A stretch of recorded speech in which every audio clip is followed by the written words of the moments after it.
സുനിൽ മോൻ സാറല്ലേ സംസാരിക്കണേ? അതെ. സാറിന്റെ പേര് അതുല്യ. ഞാൻ കോണ്ടാക്ട് ചെയ്യുന്നത് ഫ്ലൈ ആംബർ വേവ്സ് ഹോളിഡേയ്സ് എന്ന് പറഞ്ഞൊരു ട്രാവൽ കമ്പനിന്നാണേ. സാറിന്റെ ലൊക്കേഷൻ വരുന്നത് കോട്ടയം അല്ലേ? അതെ. ഞാൻ വിളിച്ച സാറിനെ ഒരു പ്രോഗ്രാമിലേക്ക് ഇൻവൈറ്റ് ചെയ്യാൻ വേണ്ടിയിട്ടാണ്. സാറ് ഹോളിഡേയ്സ് ഒക്കെ പോകാറുണ്ടോ? ഉണ്ടെങ്കിൽ സോ ഞാൻ വിളിച്ചത് ഞങ്ങളുടെ കമ്പനിയുടെ ഒരു പ്രൊമോഷണൽ ഈവന്റ് ഞങ്ങൾ ഈ വരുന്ന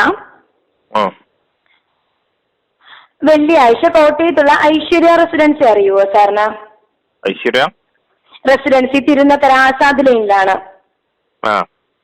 ഓക്കെ, അവിടെ വെച്ച് കണ്ടക്ട് ചെയ്യുന്നുണ്ട്. ജസ്റ്റ് 30 മിനിറ്റ് മാത്രം ടൈം ഡ്യൂറേഷൻ വരുന്ന ഒരു ഫാമിലി ഈവന്റ് ആണ്. അതിലേക്ക് സാറിനെയും ഫാമിലി ഇൻവൈറ്റ് ചെയ്യാൻ വേണ്ടിയിട്ടായിരുന്നു കോണ്ടാക്ട് ചെയ്തത്. ഓക്കെ സാർ, നമ്മളിപ്പോ ഈ 30 മിനിറ്റ് പ്രസന്റേഷനിൽ ഷെയർ ചെയ്യുന്നത് നമ്മുടെ ഒരു പ്രൊഡക്റ്റ് ആയിട്ടുള്ള ഹോളിഡേ പ്രിവിലേജ് കാർഡിന്റെ ഡീറ്റെയിൽസും ഓഫേഴ്സ് ഒക്കെയാണ്.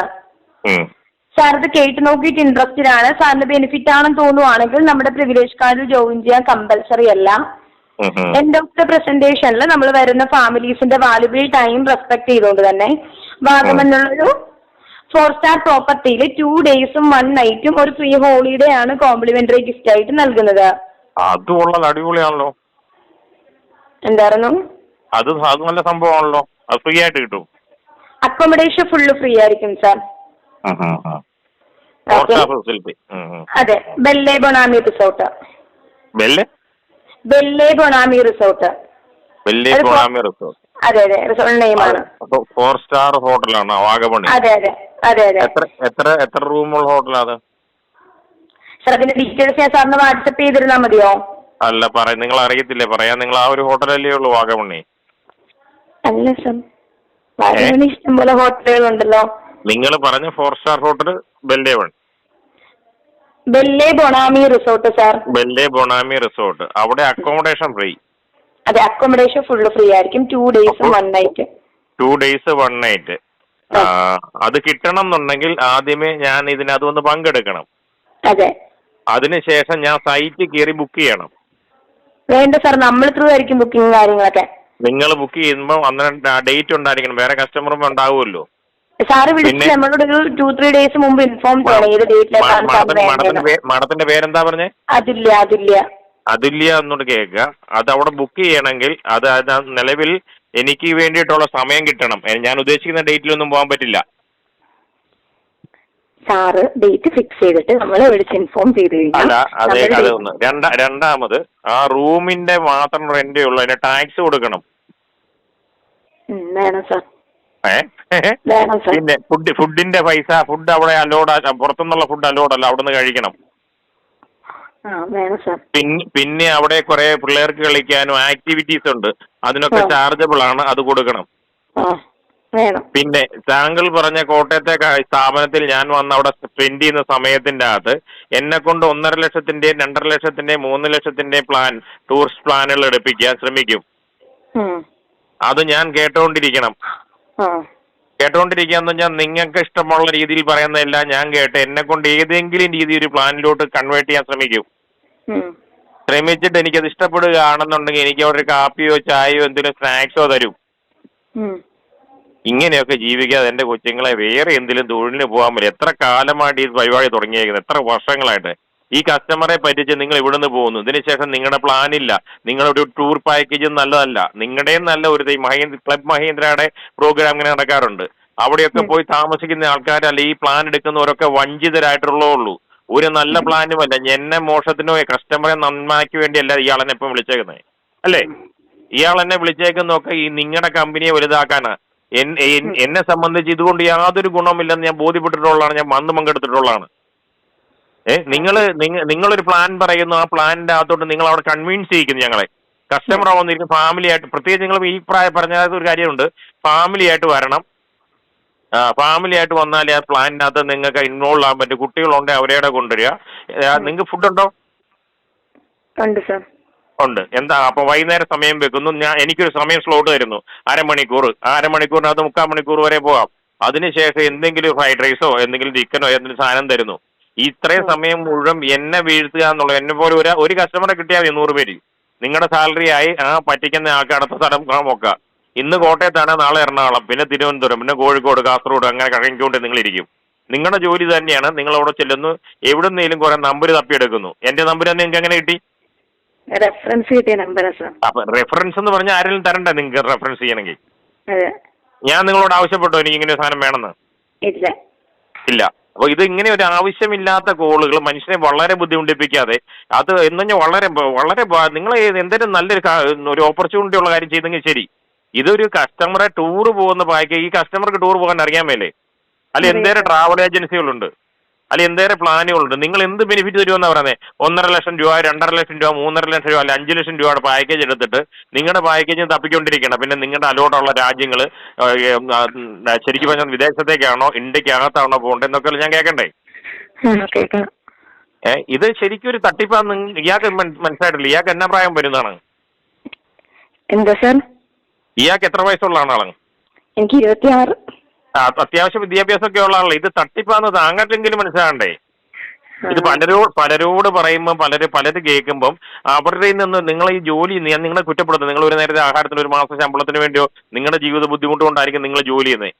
ആ ജോലി ചെയ്യുന്നെങ്കിലും നമ്മൾ ചെയ്യുന്ന പ്രസ്ഥാനം അത് ശരിയല്ല എന്ന് തോന്നുമ്പം വേറെ എന്തെങ്കിലും ജോലിക്ക് ശ്രമിച്ചുകൂടെ? ഞാൻ നിങ്ങളെ കുറ്റപ്പെടുത്തുകയല്ലോ കേട്ടോ. നിങ്ങളെപ്പോലെ 1000 പേരെ ഇന്ന് സ്റ്റാഫായിട്ട് കിട്ടും.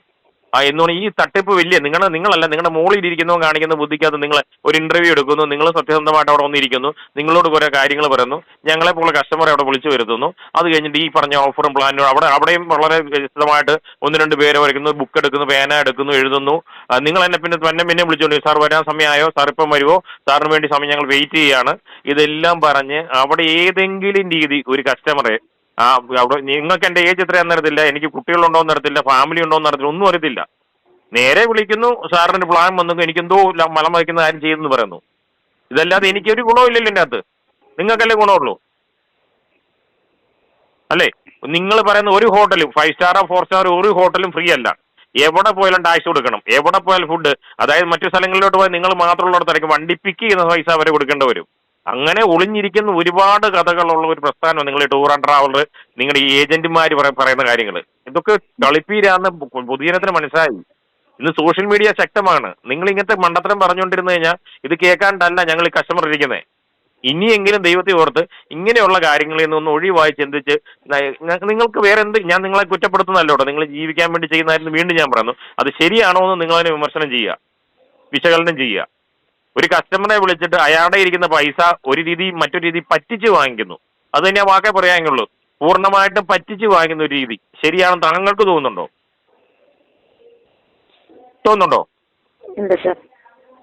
അപ്പം ഇത് നിങ്ങളെ ഈ ജോലിക്ക് കയറി എത്ര നാളായി? 2 വർഷമായി. 2 വർഷം. ഈ 2 വർഷമായിട്ട് താങ്കൾ ഡെയിലി തന്നെയല്ലേ ചെയ്യുന്നേ? പല സ്ഥലങ്ങളിൽ, പല ജില്ലകളിൽ അല്ലേ? പല ജില്ലകളിൽ ചെയ്തിട്ട് താങ്കൾക്ക് ഇതൊരു കളിപ്പീരാന്ന് തോന്നിയിട്ടില്ലേ? നമ്മുടെ ജോലി ഇതല്ലേ സാർ, നമുക്ക് ചെയ്തല്ല പറ്റും. അന്ന് വിചാരിച്ച ഒരാളെ കളിപ്പിക്കുന്നു. താങ്കളുടെ ഞാൻ കത്തി എടുത്ത് തന്നിരുക, മറ്റവനെ കൊല്ലി ഞാൻ പൈസ തരാമെന്ന് താങ്കൾ ചെയ്യുവോ? ജോലി എന്ന് പറഞ്ഞ് ചെയ്യുവോ? ഇല്ലല്ലോ. താങ്കൾ അതിന് പിന്മാറും. കാരണം ഞാൻ ആ ചെയ്യുന്ന ജോലി ശരിയല്ല എന്ന് എനിക്ക് തോന്നുന്നു, ഞാൻ ഒരാളെ കൊല്ലേണ്ട ആവശ്യം എനിക്കില്ല, അതുകൊണ്ട് ഞാൻ ചെയ്യത്തില്ല സാർ എന്ന് പറഞ്ഞു പോകും. എന്ന് പറഞ്ഞാൽ നമുക്ക് ശരിയല്ല എന്ന് തോന്നുമ്പോൾ പറ്റുന്നെങ്കിൽ വീണ്ടും പറയുന്നത്, താങ്കൾക്ക് ഈ ജോലി ശരിയല്ല, ഇത് പൊതുജനത്തിനെ കളിപ്പിക്കുകയാണ്, നിങ്ങൾക്ക് അതിനൊരു സ്ഥായിയായ സ്ഥലമില്ല. നിങ്ങൾ ഇന്ന് ഈ ഹോട്ടലിലാണ്, മറ്റന്നാൾ മറ്റൊരു ഹോട്ടലിലായിരിക്കും. നിങ്ങൾ പല സ്ഥലങ്ങളിൽ പല പേരിൽ പല കമ്പനികളുടെ നെയിമിൽ നിങ്ങളതിന് പ്രത്യക്ഷപ്പെടും. ഒരിടത്ത് പിടിക്കപ്പെട്ട അടുത്തടുത്ത്, ഇപ്പോൾ പോലീസ് ഞാൻ കംപ്ലൈൻറ്റ് ചെയ്യുന്നുണ്ടെങ്കിൽ നിങ്ങൾ ഈ പേര് മാറ്റി വേറെ സ്ഥലത്ത് പോയി സെറ്റാകും. ഇത് നിങ്ങളിങ്ങനെ മറ്റേ വാനമ്പാടികൾ നടക്കുന്ന പോലെ നടക്കുക, കേരളം മൊത്തം അല്ല ഇന്ത്യ മൊത്തം അല്ല പല സ്ഥലങ്ങളിൽ. ഈ സ്റ്റേറ്റ് കഴിഞ്ഞപ്പോൾ നിങ്ങളുടെ മുതലാളി വേറെ സ്റ്റേറ്റിൽ പോയി അവിടെ ആൾക്കാരെ കണ്ടെത്തും, അവിടെ ഈ കച്ചവടം തന്നെ നടത്തും. ഇത് പക്കാ തട്ടിപ്പാണ്, പക്കാ ഫ്രോഡ് പരിപാടിയാണ്. ഇത് പൊതുജനത്തിന് ഒരു ഗുണമുള്ളാത്ത കാര്യമാണ്. നിങ്ങൾക്ക് പറ്റുന്നെങ്കിൽ നിങ്ങളുടെ മുകളിൽ ഇരിക്കുന്നവന്റെ നമ്പർ ഇരാങ്കിൽ ഞാൻ അവനെ വിളിച്ചോളാം. ഇതാരാണോ കണ്ടന്റ് ചെയ്യുന്നത്, ഇതാരാണോ ക്രിയേറ്റ് ചെയ്യുന്നത്, ഇവനൊക്കെ നാണയില്ലേ ചെയ്യാൻ, ഇങ്ങനെയൊക്കെ ചെയ്ത ആൾക്കാരെ പറ്റിക്കാൻ. താങ്കളോട് പറഞ്ഞിട്ട് കാര്യമില്ല, താങ്കൾ വെറും സ്റ്റാഫാണ്, താങ്കൾ ശമ്പളം വാങ്ങിക്കുന്ന ആളാണ്. ഇത് ഈ പൈസ കൊണ്ട് പോയി ജീവിക്കുന്നുണ്ടല്ലോ. ഞാൻ പറഞ്ഞത് 100 പേരിൽ 10 പേര് അല്ല 5 പേരേലും വീഴും നിങ്ങളുടെ ഈ കഥയ്ക്കകത്ത്. അവിടെ വരുമ്പോൾ നിങ്ങളുടെ പെർഫോമൻസ്, നിങ്ങളുടെ ലാപ്ടോപ്പ് എടുത്ത് നോട്ടം, നിങ്ങൾ ടൂർ പാക്കേജ് കാണിക്കുന്നതെല്ലാം ഈ മുഴുവൻ പഠിക്കാത്തവരായിരിക്കും പലരും. അവർ നോക്കും ഫാമിലി പായ്ക്ക് കാശ്മീർ പോകാം, കന്യാകുമാരി പോകാം, അമേരിക്ക പോകാം, കാനഡ പോകാം. ഇതെല്ലാം കേട്ട് മോഹന വാഗ്ദാനത്തിൽ അവർ നല്ലെടുത്തു സാറേ ശകലം വീണിട്ടുണ്ടെങ്കിൽ നിങ്ങൾ ഏറ്റവും വലിയ പാക്കേജ് എടുപ്പിക്കും. ശരിയല്ലേ? ഞാൻ ചോദിക്കുന്നത് ശരിയല്ലേ? അപ്പൊ അത് ദൈവത്തെ ഓർത്ത് നിങ്ങൾ ചിന്തിക്കുക. ബാക്കി നിങ്ങൾ എത്ര സ്റ്റാഫ് ഉണ്ടോ അവിടെ? ഞങ്ങളൊരു 10-12 പേരുണ്ട്. 10-12 പേരുണ്ട്. ഈ 12 പേരും നിങ്ങൾ വർഷങ്ങളായിട്ട് 2-3 വർഷങ്ങളായിട്ട് ഇത് തന്നെ ജോലി ചെയ്ത് ജീവിക്കുന്നു. അപ്പം നിങ്ങൾ തന്നെ ഒന്ന് പഠിക്കുക. നിങ്ങൾ ഇവിടെ സ്റ്റേ ചെയ്യുന്നു, അടുത്ത 2 ആഴ്ച കഴിയുമ്പോൾ നിങ്ങൾ അടുത്ത സ്ഥലത്ത് സ്റ്റേ ചെയ്യുന്നു, അങ്ങനെയല്ലേ? ശരി സാർ, എന്തായാലും സാറിന് കോൾ വരത്തില്ല. ശരി. ഹലോ. കേട്ട് എനിക്ക് എന്റെ നമ്പർ ബ്ലോക്ക് ചെയ്തേക്കുക. എന്റെ നമ്പർ ബ്ലോക്ക് ചെയ്തേക്കുക. ഇങ്ങനത്തെ ഒരു കോളുകൾ ഞാൻ താല്പര്യപ്പെടുന്നില്ല. ഓക്കെ, കമ്പനിയിൽ കോൾ വരത്തില്ല. ഈ കമ്പനിയുടെ ഫ്ലൈ ആംബർ വേവ്സ് ഹോളിഡേയ്സ് എന്നാണ് സാർ. ഫ്ലൈ ആംബർ വേവ്സ് ഹോളിഡേയ്സോ? ഹലോ അതുപോലെ അതൊന്നും ക്ലാരിഫൈ പറഞ്ഞ കമ്പനിയുടെ പേര് sir. Force Holidays, Fly Amber Waves Holidays. ശരി. എന്തായാലും എന്നെ ഇനി വിളിക്കണ്ട കേട്ടോ. ഓക്കെ.